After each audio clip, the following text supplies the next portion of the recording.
Today's 700 Club. Slave trading in the Sudan. Louis Farrakhan has denied it. No one wants to believe it, but CBN News brings you exclusive footage that proves it. Thank you and welcome, ladies and gentlemen, to this edition of the 700 Club. We have a tremendous program, and Terry, we have something that is startling. I don't know if it's ever been shown on television in America. We have actual footage of slaves being bought and sold in the Sudan. We have the transactions taking place, the cash exchanging. Well, it's been denied, but you can't deny these pictures. It sure is. But first, in today's news, Nation of Islam leader Louis Farrakhan denied that slavery exists in the Sudan. In fact, he said, if you want to with the news, you take your cameras over there and see. Well, we did, and we saw, we've got shocking proof that the Sudanese government is forcing black Christian women and children into slavery. Here's Lee Webb and CBN News with the details. Just 1 year ago, Nation of Islam leader Louis Farrakhan challenged reporters to prove that blacks were being forced into slavery under the Islamic government of Sudan. Today, we will show dramatic new evidence that women and children are still being bought and sold as slaves in that African nation. A Canadian Christian television crew has just released footage of an actual slave purchase in southern Sudan.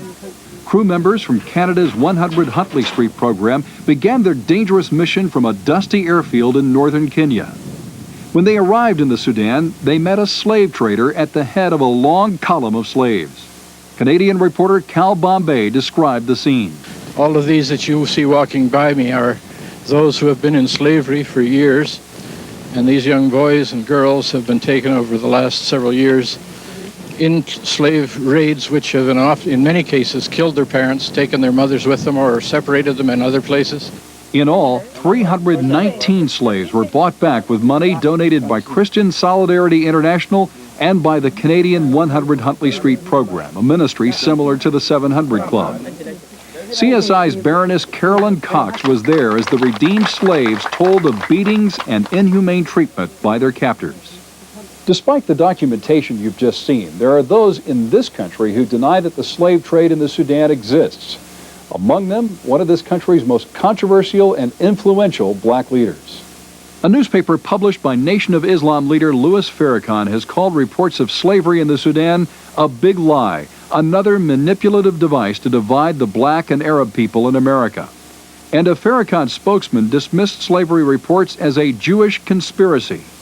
When contacted by CBN News, a Farrakhan spokesman softened his stance, saying there is no government support of slavery in Sudan. But just last month, the United Nations Human Rights Commission reported that the abduction of women and children continues with a tacit approval of the Sudanese government. Journalists and human rights groups are piecing together a disturbing picture. A lot of the Christian men, when a village is raided, are lined up against the wall and shot. The women and children are given a choice of starvation or conversion. Some of the women and children are sold as slaves in open-air slave markets for as little as $15 and as high as $500. And we know this because not only did my organization, Freedom House, go in and take some film footage of this situation and actually interviewed children with brands on their bodies, little boys who showed where their Achilles tendons had been cut so that they could not escape from their Muslim masters. But also the Baltimore Sun sent in 2 journalists last summer who actually bought Christian slaves. Slave raids are reportedly led by Sudanese soldiers and are seen as a weapon in the civil war between the predominantly Arab Islamic government in the north and the largely black Christian and animist people in southern Sudan. The latest reports from Sudan are making it harder to deny that slavery is among the atrocities marring the human rights record of the Sudanese government. One final note on the repurchase of these 319 slaves. While most of them were redeemed by international groups, 99 slaves were bought back by Sudanese villagers themselves.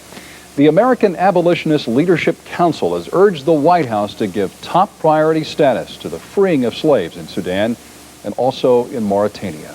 We will keep you updated on this developing story. Pat and Terry, a shocking video, and it's hard to believe this is going on in 1997. it's unbelievable. A dear friend, John Ashcroft, Senator Ashcroft, is now chairman of the African subcommittee of the Foreign Relations Committee of the United States Senate. This is something that should be taken up immediately. The United States should bring instant sanctions against Sudan. It should move for United Nations sanctions, and there should be actually a UN force going into this country. And I want to tell any of our black audience that's watching me, I have been to Africa many, many times. I know people who speak Swahili, for example. Swahili was the language of the slavers.